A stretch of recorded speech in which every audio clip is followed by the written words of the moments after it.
Amor, pega meu telefone, acho que não está sem internet aqui, não carregou.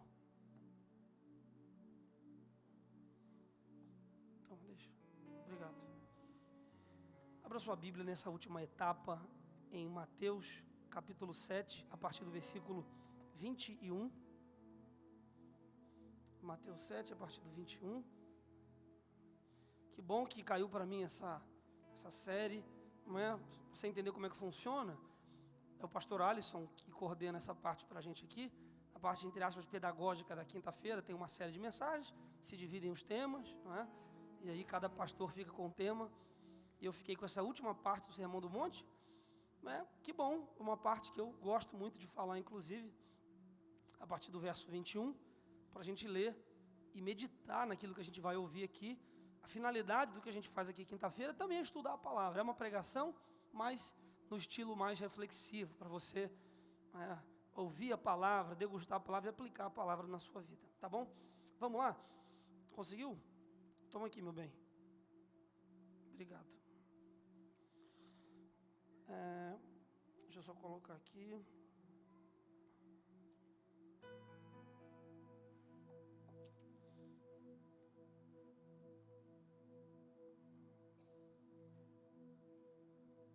Pronto. Diz assim: nem todo aquele que me diz, Senhor, Senhor, entrará no reino do céu, mas aquele que faz a vontade do meu Pai que está no céu. Muitos me dirão naquele dia, Senhor, Senhor, não profetizamos nós em teu nome, e em teu nome não expulsamos demônios, e em teu nome não fizemos muitas maravilhas? Então eu lhes declarei, eu nunca vos conheci, apartai-vos de mim, vós trabalhadores da iniquidade. Minha versão está assim aqui, King James. Todo aquele, pois, que escuta as minhas palavras e as pratica, assemelhá-lo-ei ao homem sábio que construiu sua casa sobre a rocha. Desceu a chuva, vieram as inundações, sopraram os ventos e golpearam contra aquela casa, mas ela não caiu, porque estava fundada sobre a rocha. E aquele que ouve as minhas palavras e não as pratica, compará-lo-ei ao homem insensato, que edificou sua casa sobre a areia, e desceu a chuva, vieram as inundações, sopraram os ventos, golpearam contra aquela casa, e ela caiu, e grande foi a sua queda. E aconteceu que, concluindo Jesus este discurso, as pessoas se admiraram da sua doutrina, pois ele os ensinava como quem tinha autoridade, e não como os escribas. Bem, vamos lá, esse texto, primeiro, incentivar você que não veio aqui nos últimos... nas outras quintas-feiras, a se debruçar, a ler a palavra. Se você talvez não tenha um hábito, começa por aqui. Mateus 5, 6 e 7 é talvez um resumo, uma síntese das mais importantes possíveis que existem na Bíblia Sagrada. Se nós só tivéssemos essas 3 folhas da Bíblia, nós já teríamos quase toda a Bíblia, não é? Claro que é uma hipérbole, não estou exagerando aqui, mas no sentido de que muito dos conteúdos que a gente vê Paulo falar, né, e aprofundar, Jesus tornou prático aqui. Moisés trouxe os 10 mandamentos, a lei pesada, difícil de carregar, e Jesus, ele traz de uma forma prática para o dia a dia da gente, nesses capítulos aqui da Bíblia, um discurso que ele deu para as pessoas, dos mais importantes. Então leia, se aprofunde, marque, grife. Eu costumo dizer que quem tem uma Bíblia e não tem nada marcado em Mateus 5, 6 e 7, não tem o hábito ou nunca leu a Bíblia. Porque não tem como você olhar as páginas da Bíblia, só tem texto de Jesus. Em nenhum outro lugar da Bíblia tem tanto texto consecutivo de Jesus, se não for aqui. Jesus é tão importante para a gente, então você tem que ler esse texto aqui. Marca lá, rasga a Bíblia lá, porque aquilo ali é importante, esses textos aqui. O final do discurso de Jesus, obviamente deveria, se você refletir comigo sobre isso, deveria ser um final muito sim poderoso, uma palavra estrondosa, maravilhosa. Mas o final da palavra de Jesus, desse texto longo que ele ensina em Mateus 5, 6 e 7, encerra de uma maneira até curiosa e interessante. Fala assim, aquele que pratica as minhas palavras é igual a casa na rocha, e aquele que não pratica, casa na areia. Um beijo para vocês, tchau. Jesus, ele de alguma forma conclui ou resume tudo aquilo que ele ensinou nesse texto. É tão simples, é tão ridículo, não é tão bobo, não é? Digamos assim, o português do que está escrito aqui, que fala, nossa, mas espera aí, isso aqui Só que, irmão, você não tem ideia da profundidade ou da dificuldade,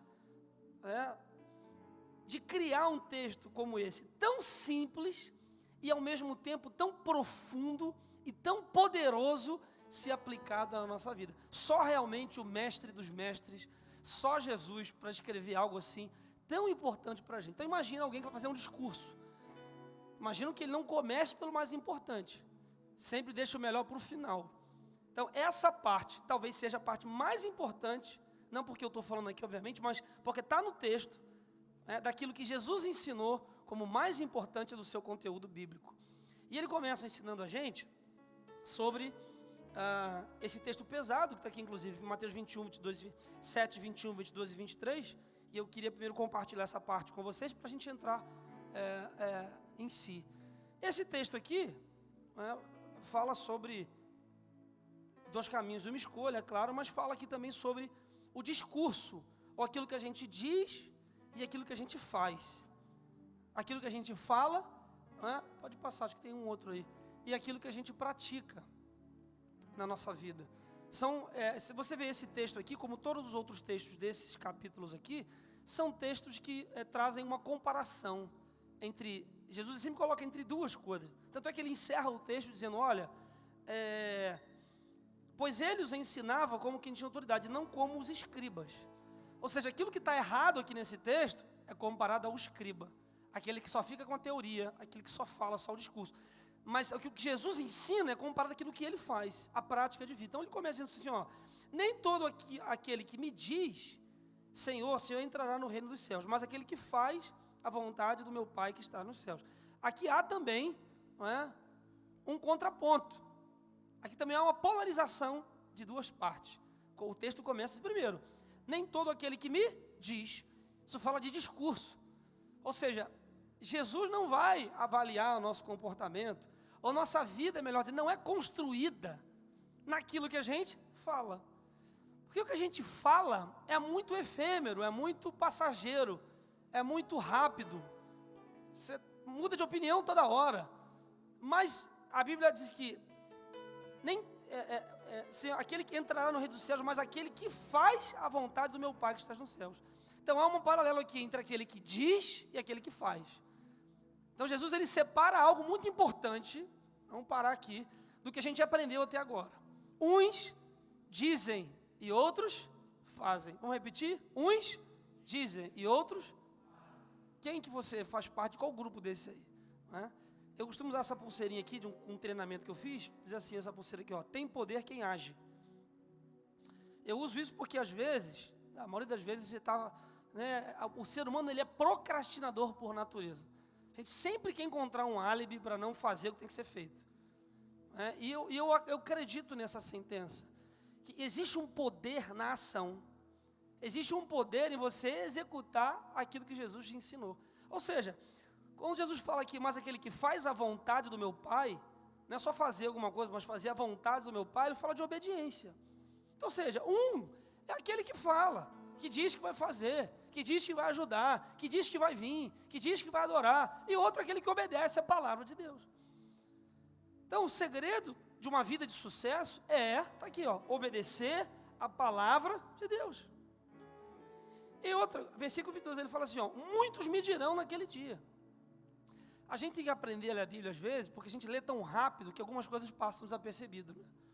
Quando a Bíblia fala, versículo 22, muitos me dirão naquele dia, está grifado aqui, muitos me dirão. Ou seja, a maior parte das pessoas, muita gente, não é pouco não, é muita gente, se comporta dessa maneira. Muitos me dirão, mais uma vez, falar, dizer, reivindicar. Jesus, a gente fez. Senhor, nós fizemos, a gente pregou, e a gente trabalhou. Mas não adianta dizer, não adianta só gastar a sua vida falando. Muitos, ou seja, é muita gente. Se eu comparar na igreja, ou na sua casa, ou no seu trabalho, tem mais gente que fala, ou tem mais gente que faz? Fala aí para mim, o que você acha? No dia a dia da sua vida, né? Você vai ver que a maior parte de um grupo de 100 por amostragem, se pegar 100 pessoas, com certeza, mais de 50% delas vai só falar, mas não vai fazer. Ou se falar e acabar fazendo aquilo que é errado. Mas a minoria é aquela pessoa que às vezes fala, mas não importa o que fala, mas faz aquilo que é certo. Entende que há poder na ação e na ação correta. Ou seja, o que é ação correta, biblicamente falando? Em obediência ao que Jesus nos ensina, inclusive aqui no texto. Então, o resumo da vida de Jesus é muito simples aqui nisso aqui. Não é simplório, mas ele é simples para entender. Ó, é o seguinte, gente. Tem aquele que fala e tem aquele que faz. Aquele que fala, no final, vai dizer, Senhor, fica reivindicando coisa. E eu tenho uma máxima comigo, não é? Aprendi isso na minha vida. Eu respeito quem faz. Se você quiser me apresentar alguma coisa, então me apresente aquilo que você faz. Agora, blá, blá, blá. E vai falar, e vai dizer, porque tem que fazer assim, tá? Irmão, então vai lá e faz. Faz. Então, muita falação, muita coisa, né? Muita justiça, muita. Aí chega na hora, cadê o fulano que falou que ia fazer? Cadê o ciclano que disse que ia ajudar? Cadê o fulano que reivindicou, que brigou pelo aquele negócio, que falou que tinha que ser assim, assado? Não some, não aparece. Porque falar é muito fácil. Nessa era nas redes sociais, mais ainda. Você vê que as pessoas hoje são muito corajosas no WhatsApp. Né? No WhatsApp, irmão, manda áudio. Aí quando chega pessoalmente, meu irmão, cadê aquela força toda, aquela energia? Eu vejo aqui, é igual Jesus. Jesus, a gente não fez e tal. Meu irmão, que mundo que vocês estavam? Muitos me dirão. Ele falou assim, ó, não profetizamos, profetizar, ó, expulsar demônio, fazer maravilha, e eu vos declararei, eu nunca vos conheci. Importante a gente entender que ser usado por Deus, ou seja, sinais de Deus, maravilhas, profecia, na Bíblia isso nunca foi sinal de aprovação de conduta, porque até o diabo, se deixar, faz milagre. Até o diabo consegue enganar o povo. Se até o diabo consegue, então isso não significa nada. Não, mas pastor, aquele rapaz lá era uma bênção, ele profetizava, ele sapateava e tal. Mas isso não significa absolutamente aprovação de conduta. Essa não é a régua que Jesus mede o nosso cristianismo e a nossa espiritualidade. É claro que existem essas manifestações, isso é muito bom. Eu ensino a igreja aqui, estou ensinando há 1 ano e meio. Bate palma, irmão. Adora, canta, grita, chora. Tem gente que está no culto. Levanta a mão, glória a Deus. Vai, não sei o quê. Irmão, vamos, acorda. Estou tentando. Isso é muito bom. Mas tem gente também que é o jeito da pessoa. A pessoa mais tranquila e tal. Mas por dentro, ó, trabalhando, fazendo, lendo a palavra, jejua, ora. Então, não sou eu que meço isso. Entende? Só que a gente não pode apoiar a nossa espiritualidade e a nossa aprovação daquilo que a gente faz nessas manifestações. Na Bíblia existem exemplos como esse, de gente que o diabo usou. Pessoas que faziam sinais, milagres, maravilhas e não tinha nada de aprovação, tanto aqui na palavra. E Jesus disse, ó, eu nunca vos conheci. Vocês trabalhavam para outra pessoa e não para mim. Ele diz assim, ó, apartai-vos de mim, vós, trabalhadores, olha a palavra do original mais próxima, né? Trabalhadores da iniquidade. Ou seja, eu aprendo que a nossa aliança, o nosso relacionamento com Deus, a nossa obediência à palavra de Deus, irmãos, isso é infinitamente maior do que qualquer outra manifestação de profecia, ou de sinal, ou de maravilha, ou de qualquer outra coisa. Que a gente gosta de dizer que a pessoa é crente porque ela está com um terno amarelo e um sapato vermelho, sei lá. A nossa aliança com Deus, ou seja, a obediência à palavra, sempre será maior do que qualquer outra coisa. As pessoas podem não reconhecer, você pode não parecer crente, mas o importante não é ninguém reconhecer. Naquele grande dia, quando a gente chegar lá, Jesus dizer, muito bem, pode entrar, você pode entrar. Mas aquele ali, que ficou gritando, pulando ali, vazio, isso aí nunca conheci. E é interessante a gente notar a Bíblia diz que Jesus, Deus, ele é misericordioso. A Bíblia fala que as misericórdias do Senhor são a causa de nós não sermos consumidos. Se não fosse a misericórdia de Deus, ou seja, a longanimidade de Deus, a benignidade, a bondade excessiva de Deus, não sobraria um. Sobraria um. Igual aquela música, se gritar pega ladrão, né? Não fica um, meu irmão. Se gritar pecador, não fica um. Todo mundo ia estar morto, assado. Mas Deus é longânimo. Ele acredita no ser humano, ele acredita em você, meu irmão. Você erra, fala, não, eu vou te perdoar. O homem não perdoa, mas Deus perdoa porque ele enxerga o que está por dentro do homem. Até porque Deus é eterno. A gente não, a gente vê alguém errar, alguém ser leviano, ou alguém prosperar,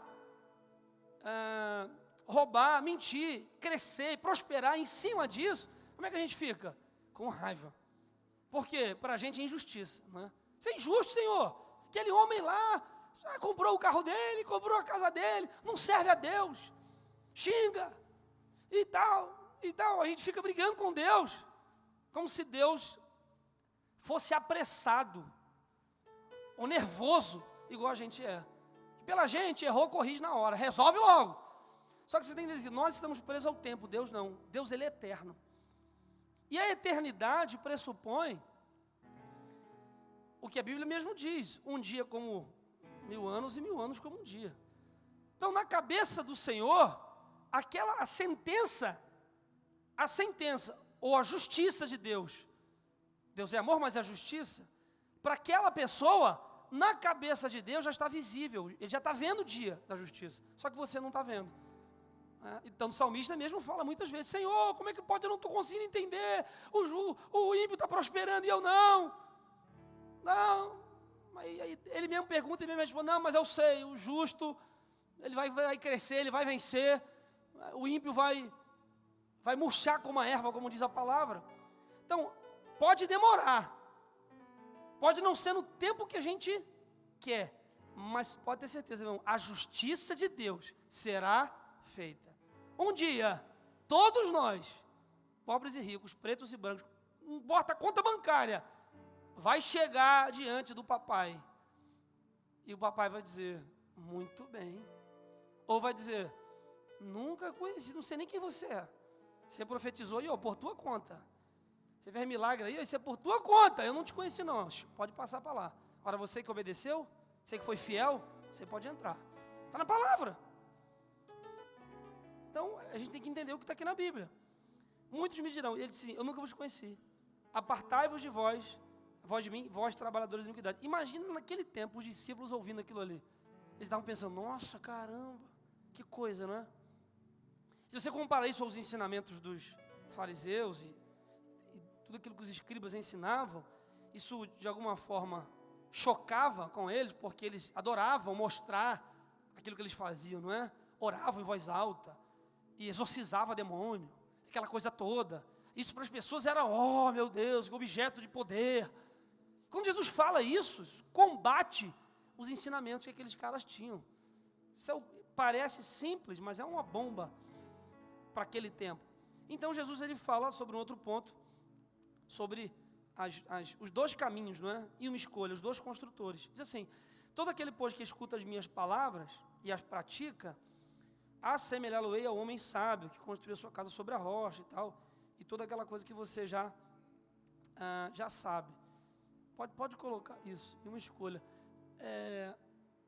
Então, a gente olhar aqui, a mesma coisa, né? Havia aquele que falava e não fazia. Duas escolhas. Você tem que escolher uma. Aqui é a mesma coisa. Jesus, novamente, como em outras partes desse texto aqui, Mateus 5, 6 e 7, coloca os discípulos e todos os seus ouvintes sempre em uma encurralada. Não há como escapar. Ou você vai para um lado, ou você vai para o outro. Ou você vai se comparar, sua consciência vai condenar você, ou sua consciência vai te aliviar, ou te premiar, porque você escolheu o caminho certo. Com Jesus é assim. Nunca dá para você ficar em cima do muro. Ou você é de um lado, ou você é de outro.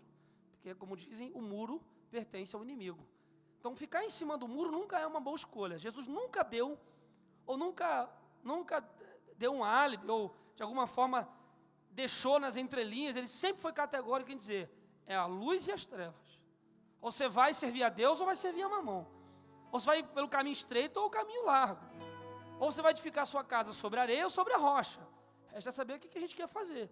Algumas considerações sobre isso. Primeiro aqui, todos nós de certa maneira, estamos construindo a nossa história. Todos nós estamos todos os dias acrescentando tijolos à nossa edificação. Todo mundo está, de certa maneira, construindo a sua vida. Você sai do culto hoje, você vai lá trabalhar, você vai se alimentar, você casa, e vai e compra uma casa, e vai trabalhar, e vem ler a palavra. As suas atitudes, as suas decisões diárias, são tijolos que você vai colocando para construir a sua edificação. Infelizmente, nem todos os construtores são iguais. Existem os construtores que são prudentes, aqueles que pensam a longo prazo, escolhem um bom material. Igual vai comprar uma casa, construir uma casa, você compra o pior marca de cano de água que tem. Vai ficar escondido na parede, então ninguém vai ver. Compra o pior fio que tem, bota lá na parede. Vai ficar escondido.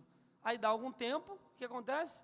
Curto-circuito, o cano entope, vazamento, porque foi imprudente, pensou no curto prazo. E tem aqueles construtores prudentes. Investe um pouco mais, dá mais trabalho, mas eu estou pensando a longo prazo e não a curto prazo. Todos nós estamos construindo a nossa casa espiritual ou invisível. Jesus compara aqui, é o prudente ou o imprudente, é o prudente ou é o insensato. Segundo, a coisa mais importante da construção de uma casa é o fundamento. Se você analisar nessa época de Jesus como as casas eram construídas, e você analisar o padrão climático que havia na região nesse tempo, fica nítido para a gente perceber que o alicerce da casa era a parte mais importante daquela casa. Ou seja, se você olhar no texto de Lucas, capítulo 6, depois você vê com calma, se você fosse construir uma casa sobre a rocha, o que o construtor fazia? Cavava a areia, cavava o lugar, até encontrar pedra. Quando ele encontrava a pedra, ele fincava os alicerces da casa em cima da rocha. Preocupado com a mudança climática abrupta que havia na época de Jesus, no lugar em que ele estava ensinando, inclusive. Esse modelo de ensinamento é muito importante você entender, que se comunicava muito bem com aquele povo daquela época, porque era algo que estava no dia a dia deles.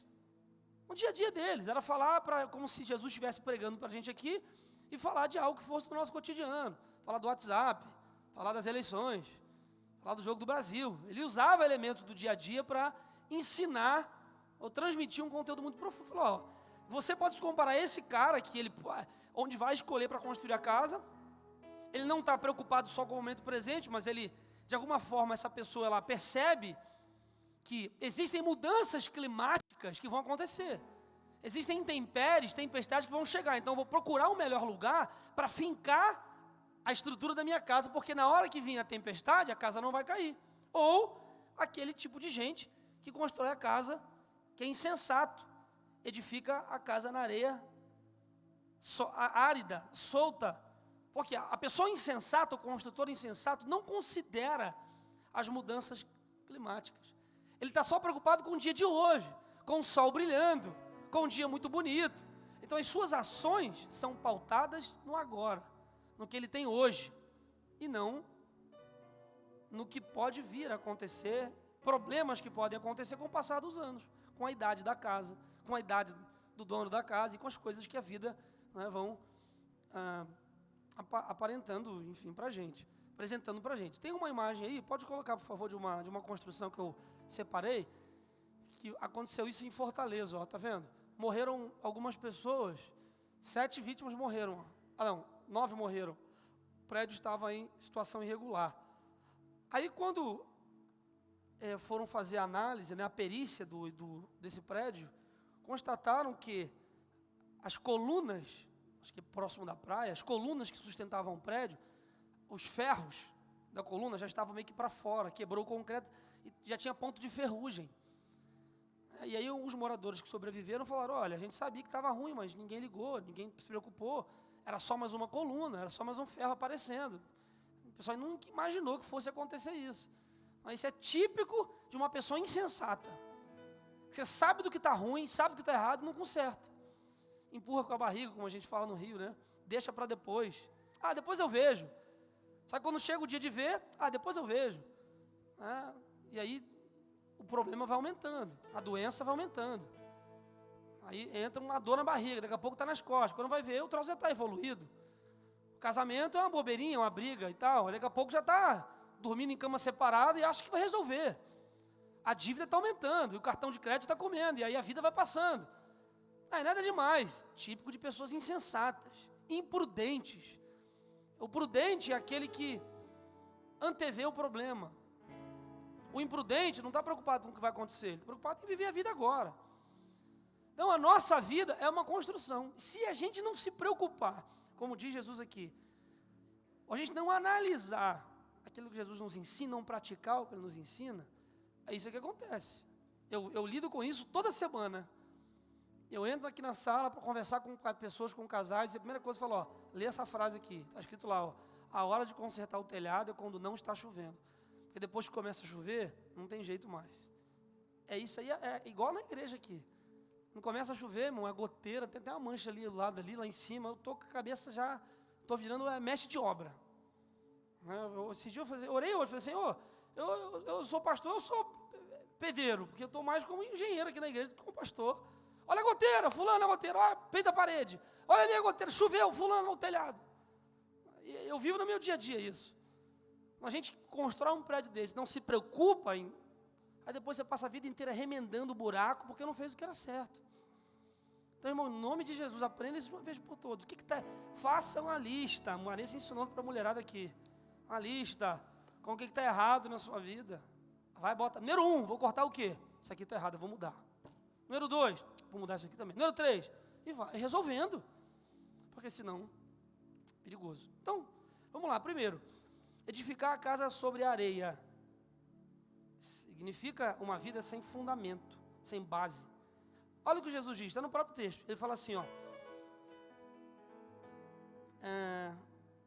Versículo 26. Aquele que ouve as minhas palavras e não as pratica, compará-lo-ei a homem insensato, que edificou a sua casa sobre a areia. Ele fala, aquele que ouve. Se você vê a palavra ouvir, originalmente, na sua construção, tem a ver com a musculatura do ouvido. É um ato mecânico. Ou seja, o que é ouvir? É receber um som mecânico, vai mexer aqui, vai emitir um som e vai ficar por isso mesmo. Isso é ouvir. Nem todo mundo que ouve, escuta. Ouvir, bate no ouvido e volta. Escutar, denota atenção, cuidado. Reflexão sobre aquilo que se ouviu. E aí a palavra assenta no coração. Aquele que só ouve, ou seja, aquele que escuta a palavra, mas não deixa a palavra entrar. Está no culto, mas está pensando na janta. Aí está com a esposa, e aí está pensando no jogo. Ou está com o marido e está pensando na coisa. A vida é assim, você tem uma escuta ativa. Você ouvir aquilo que se fala e compreender. Peraí, isso aqui realmente faz diferença na minha vida, vou refletir, eu vou conversar comigo mesmo, isso vai ser internalizado para produzir efeito. Mas aquele que é edificado sobre a areia, ele só ouve. Não se esforça para entender, é displicente, desconectado com a realidade presente. Ele não está ligando. Há um descolamento da realidade e do que se passa na cabeça dessa pessoa. Igual quando eu era adolescente, eu não estava preocupado com estudar, eu queria zoar, eu não estava preocupado, porque eu estava vivendo o meu mundo. Minha mãe dizia, meu filho estuda, faz. Entrava por aqui e sai por aqui, né? Que a mãe fala, né? Porque a gente está descolado da realidade. A gente é menino, adolescente. Quando a gente cresce, a gente precisa assentar, peraí, calma aí, a vida não é como a gente está pensando, não. Eu preciso aprender a ouvir aquilo que eu aprendo para praticar. E está aqui, ó, aquele que ouve e não as pratica, como consequência do que não ouviu, o que é o que não pratica? Eu classifico como aquela pessoa que está sempre no campo da teoria. É uma pessoa que é teórica. Ela sabe de tudo pelo que os outros falaram. Ela sabe pelo que os outros ensinaram, mas ela nunca praticou. Ela nunca passou por um problema, de fato, na vida. Ela não sabe qual é o preço da banha, como diz a minha avó. O que não escuta e não pratica se torna uma pessoa insensata. O que é um insensato? Aquele que age de modo inconsequente. Uma pessoa de difícil trato. Irresponsável. O responsável é aquele que não responde por si mesmo. Essa é a característica de uma pessoa irresponsável. Ela não responde por si mesma porque ela culpa os outros. E eu guardo uma coisa comigo. Quem é bom em desculpa, não é bom em mais nada. Vamos repetir? Quem é bom em desculpa, não é bom em mais nada. Fulano, pode dizer isso aqui? Ah, é que hoje está sol. A culpa é do sol. Ah, mas é porque fulano... Ah, porque estou cansado. Ah, porque não sei o quê. Sempre vai ter uma coleção de desculpa pronta para você dar. A mente humana trabalha assim. A gente é treinado fisiologicamente para contornar a objeção. Quando aparece uma objeção para você, algo pesado, você... Peraí, não, eu não posso. Ah, não, já vem na sua boca. Então, se você não se policiar, você sempre vai ter uma nova desculpa para dar todo dia. Sempre vai ter uma nova desculpa para justificar o comportamento errado que você tem. Sempre vai ter. O insensato. A casa é construída também sobre fundamento arenoso. Uma vida baseada em coisas frágeis. Vida de aparência. Que não tem raiz profunda. Uma vida baseada na areia. Porque a areia é um fundamento que se perde. Não é? Fragilidade da vida. Lembra aquela história dos 3 porquinhos? Eu acredito que tenha, na verdade, a inspiração dessa história tenha vindo desse texto aqui. Se você parar para perceber, é mais ou menos a mesma coisa. Tinha os 3 porquinhos lá, um era o prático, o Heitor, e o outro lá que eu não lembro o nome, tinham 3. Um edificou a casa de palha. Então uma casa de palha é uma casa frágil. Aí vem o lobo mau, que é o diabo, não é? Assopra, a casa cai, vai e corre para a casa de madeira. Aquela coisa mais ou menos, aí não adianta nada. Até que eles então correm para se esconder na casa do irmãozinho, que ele demorou mais tempo para construir a casa, demorou mais tempo para usufruir do bem que ele estava construindo, mas ao mesmo tempo estava blindado contra as ações externas. Aí o lobo mau foi lá, né, e soprou e a casa não caiu, porque a casa foi construída, edificada da maneira correta. Ou seja, você vê que no texto do versículo 26, desce a chuva, inundação, sopra o vento, a casa caiu, e grande foi a sua queda. Se analisar o problema dessa casa, é que ela não suportou o vento e a tempestade. Ou seja, uma pessoa insensata é aquela que se abala por qualquer coisa. Qualquer problema que acontece na vida dessa pessoa, ela vai sofrer um dano. Ela vai se desesperar. Ela não está acostumada a lidar com um problema, porque ela está sempre culpando os outros. Mas não adianta, uma hora a conta vai chegar. Então, há esse modelo de vida, há esse modelo de pessoa. E aí? O que esse modelo se parece com você? É que esse modelo talvez se pareça com o seu casamento, com a sua vida pessoal. Eu também estou refletindo com a minha vida também. Se parece com a sua casa, coisas que você tem que resolver. Existe um modelo aqui para a gente tratar. O modelo da edificação, da construção de algo que é insensatez, construído sobre areia, passageiro, efêmero. E aí Jesus traz para a gente um outro modelo, que é o modelo que ele ensina. É um modelo que tem a ver com algo que seja duradouro. Versículo 24. Ele fala, todo aquele que não ouve, mas aquele que escuta as minhas palavras. Então, primeiro, escutar. Uma casa edificada sobre a rocha. Estou falando agora aqui sobre isso. Uma vida edificada, fundamentada em Cristo. Primeiro, escutar. Escutar é ouvir atentamente. É pensar sobre aquilo que está sendo dito. Raciocinar, inferir. Isso tem a ver com escutar. Você ouvir um conselho de alguém, e aqui eu abro um parêntese muito importante, porque eu sempre digo que o orgulho, como diz a palavra, né, precede a queda, né? A soberba humana precede a ruína. A altivez de espírito, como diz a Bíblia, é algo que agride tanto a Deus, que Deus ele odeia e abomina o soberbo, porque o soberbo lembra a Deus o diabo, porque o diabo foi assim com Deus. Deus não sabe de nada, quem sabe sou eu. Eu que sou o cara. Então, o ser humano, se deixar agir naturalmente, de certa forma vai se comparar ao diabo, porque a gente tem dificuldade muitas vezes de ouvir ou de escutar bons conselhos. Alguém te dá um conselho, o que você fala? Você não sabe de nada. Eu que sei. É o famoso cabeça dura. Cabeça dura, é um insensato. Não ouve. Gente teimosa. Eu sei que não é fácil deixar de ser teimoso. Sei que não é de um dia para a noite, mas é a minha palavra aqui que vai fazer você mudar. Só você pensar sobre isso. Espera aí, o que eu posso estar perdendo por esse comportamento errado? Pô, meu marido fala para mim o tempo inteiro que eu sou teimosa, eu tenho que pensar. Pô, minha mulher fala o tempo todo, cara, você é teimoso, você é cabeça dura, você não ouve. E você continua a fazer as mesmas coisas o tempo inteiro, pelo amor de Deus, reflete sobre isso, querido. Pensa sobre isso, porque você está perdendo uma oportunidade de escutar, inferir, assentar no seu coração coisas que podem mudar, né, o teu destino, mudar o futuro da sua vida, do seu casamento, do seu trabalho e da sua vida espiritual. Está aqui na palavra. Jesus diz assim, ó, se você for insensato, se você não for uma pessoa prudente que escutar o que se fala, não souber ouvir bons conselhos e praticar o que é certo, a sua casa vai ruir, em alguma área da sua vida. Em alguma área da sua vida. Já contei para você aqui vários exemplos. Minha mãe, por exemplo, que não ouviu. Eu, que gostava muito de comer sal, nunca comi doce, só sal. Eu sou o cara do sal. Mas alguém assim, é do sal também? Pode levantar a mão, não tá pecado não. Também, né? Isso aí, eu tô também, né? Só sal. Hoje não mais. Eu tive um cálculo renal, novo ainda. Irmão, Jesus, pedi até a morte aquele dia. Nossa, cara. Mas por quê? Insensatez. Minha mãe dizia, meu filho, não faça isso. Você vai arrumar uma ideia de ficar com problema. Eu já tive isso. Minha mãe me ensina o que ela já sofreu. Aí o que a gente pensa? Não sabe de nada. Só beber água depois. Bebe bastante água, que a pedra sai. A gente fica imaginando como é que o corpo funciona. A gente pensa que a gente é alguma coisa.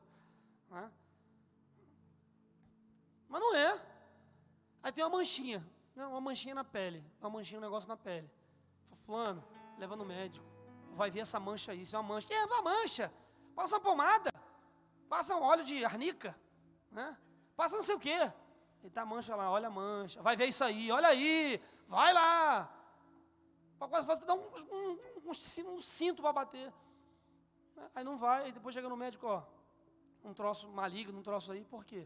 Porque não ouviu, não teve humildade para ouvir aquilo que se falou. Isso é o nosso dia a dia, porque eu amo Jesus. Não é, gente? Ele é prático. É o que a gente vive todo dia. Segundo ele fala, aquele que escuta e pratica. O que é praticar? Lembra da pulseira? Entrar em ação, usando o que você tem. E não ficar apenas na teoria. Eu aprendo que toda vez que eu entro em ação com aquilo que eu tenho, eu posso não chegar no resultado que eu quero.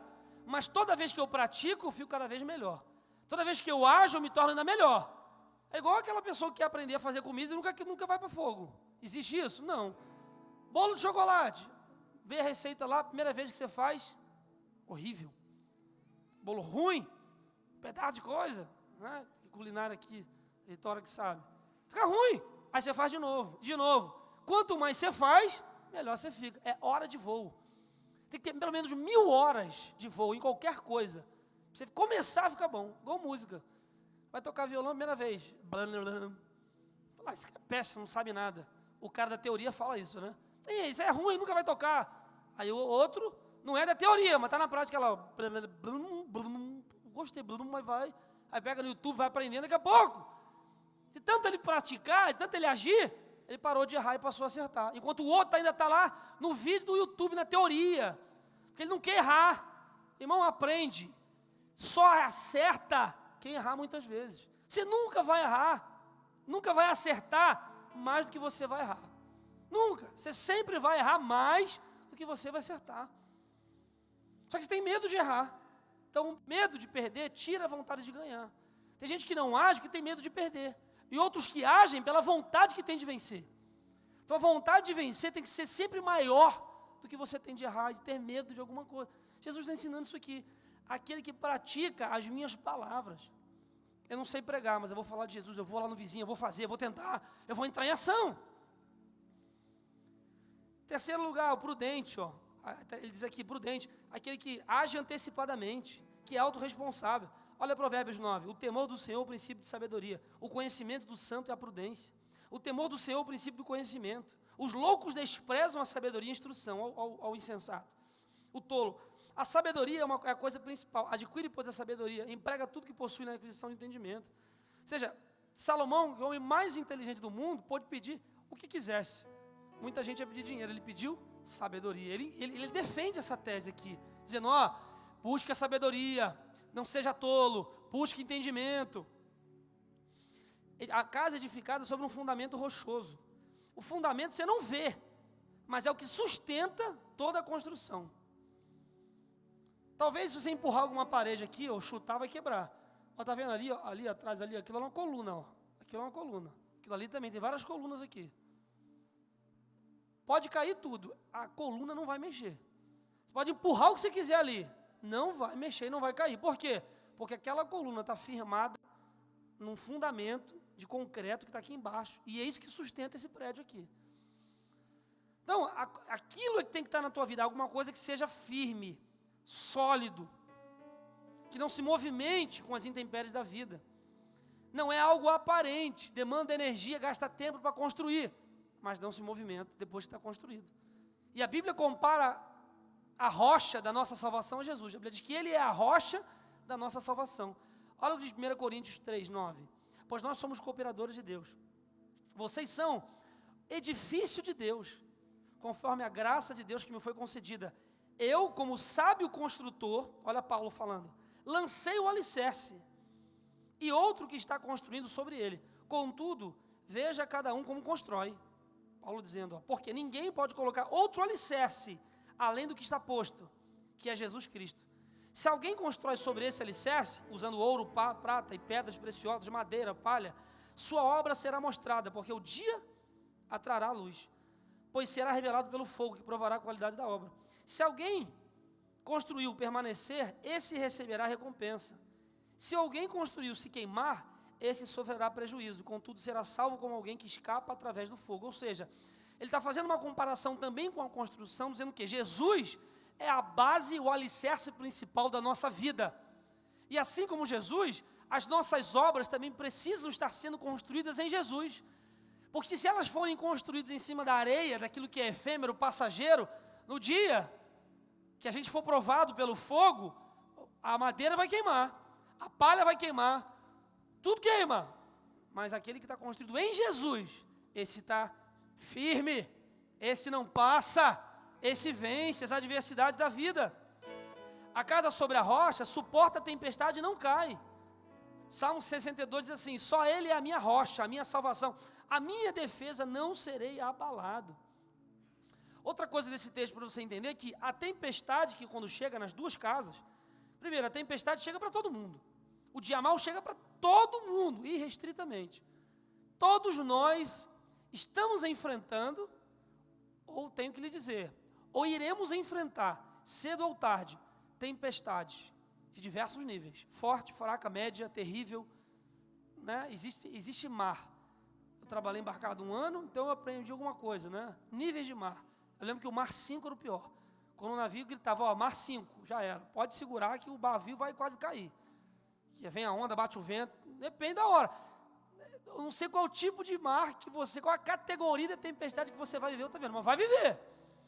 E aí, agora é a hora, porque a tempestade agora é a hora do teste. A tempestade é o que prova, o que revela qual é o fundamento da casa. Enquanto está tudo bem, todo mundo parece bonito, todo mundo parece crente, todo mundo parece que está com Jesus, todo mundo parece que está solidificado, baseado, firme. Olhando de fora, ninguém vê se está na rocha ou se está na areia. Olhando de fora, assim, ó, está tudo coberto. Está tudo bonito, piso, arremate. Igual lá em Petrópolis, eu fui na catástrofe. Casas que eram levadas inteiras e outras estavam lá firmes. Por quê? Porque umas jogaram concreto, construiu a casa. A outra levou mais tempo, gastou mais dinheiro, mas teve que cavar, botar o alicerce lá no fundo. Aí quando veio a tempestade, é que viu, né, qual que era a casa que ia suportar. Então, irmão, agora está tudo bem? Está tudo tranquilo. Agora, a hora que a tempestade chegar, porque ela vai chegar em alguma área, é que a gente vai provar qual é o nosso alicerce. É que a gente vai testar onde nós estamos realmente baseados. E a palavra está aqui, um que construiu na areia, diz a palavra aqui, ó, veio o vento, a chuva, a inundação, e ela caiu, e grande foi a sua queda. A outra, golpearam contra a casa, chuva, igualzinho, mesma tempestade, mas ela não caiu, porque estava fundada sobre a rocha. Ambas parecem idênticas, enquanto o sol está brilhando. E a gente pode ver esse mesmo padrão dentro das igrejas. dentro da nossa casa. Você vê pessoas que aparentemente, tudo tranquilo, impressionam pela aparência. Mas quando vem a tempestade, é que a gente vê qual que é o tipo de material que está escondido na base estrutural da nossa casa. Que a nossa família, que é bom estar no culto, que é bom estar aqui, vir na escola dominical, ler a palavra, ser ensinado a palavra, ouvir muitas vezes o que a gente não quer, isso estrutura a nossa base familiar, estrutura a nossa base de vida, irmãos. O tempo que a gente está vivendo, e que querendo, eu não sei, se a gente for viver aí pela frente, eu não tenho bola de cristal, mas se for viver, querido, finque a sua família na palavra, é um conselho do seu humilde pastor, estruture a sua casa na igreja. Eu vou falar domingo isso aqui, ontem eu fui lá em cima, foi bom que eu fui lá, o da mulher, aí o Pedro, meu filho chorando no corredor, o que é, Pedro, aconteceu alguma coisa, caiu? Não, falou, a tia não quer deixar eu descer. Ah, meu irmão, para quê?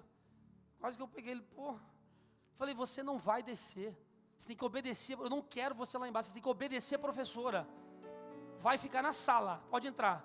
Aí entrei e falei, professor, aqui dentro, ele queria descer, aqui dentro, meu filho não é diferente de ninguém. Aí tem criança que agora leva para a escola dominical lá para cima, nas salinhas, celular, eu vou falar no culto domingo, 6 anos de idade com telefone, o culto da igreja lá em cima, a criança no telefone. Aí a professora vai brigar, vai tirar, a criança chora e corre para o pai. A professora brigou comigo, sabe a criança, né? Aí o pai ainda fica chateado com a professora. Que tempo é esse que a gente está vivendo, irmão? Edificando a criança no celular. Você está matando a vida emocional e intelectual do seu filho, dando ele um celular, com 6 anos de idade, ou até 10 anos de idade.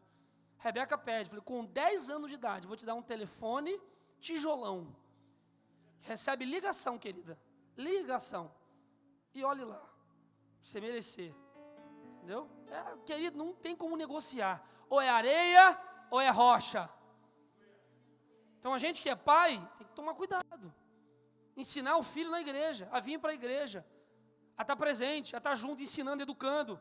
Orando no culto, é estar adorando a Deus, é firmar nossa casa sobre a rocha.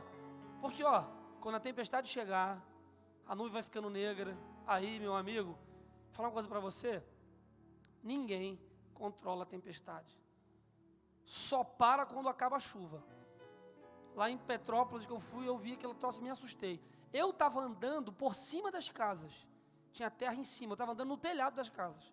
Quando desce o morro, as casas que não tem, é um estrago, porque não entende o princípio do que é basilar. Então eu aprendo que eu preciso construir um final feliz, para terminar a palavra. Primeiro, o roteiro da minha vida está nas minhas mãos. Jesus não vai escrever a história de ninguém. Quem está com a caneta da história é você. Diga aí para alguém, a caneta está na tua mão, pode falar aí, Vai, fala aí. Caneta da história está na sua mão. Você que escreve a sua história. Escreveu garrancho? Até aqui tudo feio? Vira a página. A próxima página está em branco. Em branco. Como o pior erro que foi. Daqui para frente, as páginas estão em branco. Você escreve o que quiser. O roteiro da nossa história está na nossa mão. Segundo, o final do filme, geralmente, ele é previsível no começo. Você vai no cinema, você já vê mais ou menos. Esse filme aqui está de suspense, esse aqui não sei, esse aqui vai morrer, esse aqui não... 007 não morre, não esquece. Por aí. Então, o futuro, a gente decide agora. Agora. É agora, não adianta chorar depois. Terceiro, qual que é o material da sua construção? Pergunta para isso. Você é areia ou é rocha? Pergunta aí. E aí, areia ou é rocha? Responde aí. E aí, meu irmão, é areia ou é rocha? Hein? Vai ficar com mais barato? Casa na... Dá uma dica aqui, Eu vou ser aqui o advogado do diabo hoje, Casa na areia, mais barata para fazer. Você se muda mais rápido, moleza. Qualquer pedreiro faz. Moleza. Bate uma massinha ali, bota na areia, rapidinho fica pronto. Você ainda vai poder dar uma zoada no teu vizinho. Está demorando muito aí, ô bundão, aqui a gente fez rapidinho, Está demorando muito, está pagando caro. Agora eu vou para o outro lado, agora você é o anjinho. Constrói a casa na rocha, vai demorar mais, vai ser mais caro, mas quando vir a tempestade, você não vai fracassar. Qual é o material que você está construindo no seu casamento, a sua vida, as suas escolhas? Em último lugar, não é? Quem decide o final da história é você. Fala para alguém, quem decide o final da sua história é você. Você que decide, meu irmão. Diz aqui a palavra, Fala aqui, E aconteceu o quê? Concluindo Jesus esse discurso, as pessoas se admiraram da sua doutrina. Ficaram assim, nossa, que homem, não é? Que ensinamento profundo. Algo tão simples. Eu fico imaginando as pessoas se olhando. Aqui de cima eu consigo perceber algumas coisas assim no culto, né? Eu vejo às vezes, acontece um negócio, aí a mulher... Tá vendo, pastor?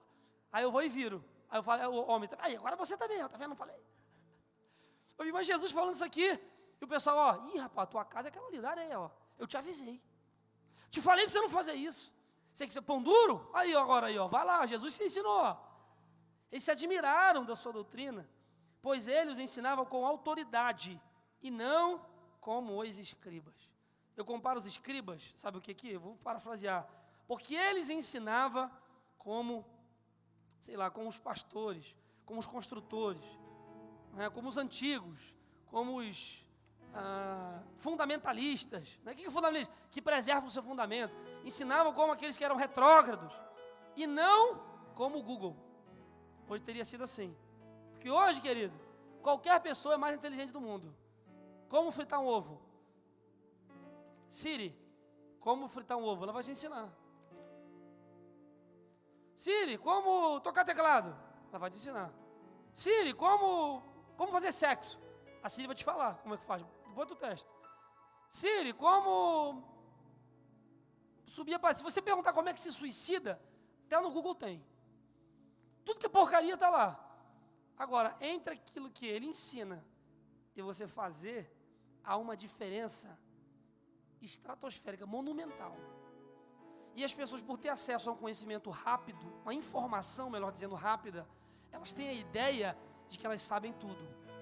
Mas a vida de hoje, nós temos um oceano de conhecimento, um oceano de informação, com 30 centímetros de profundidade.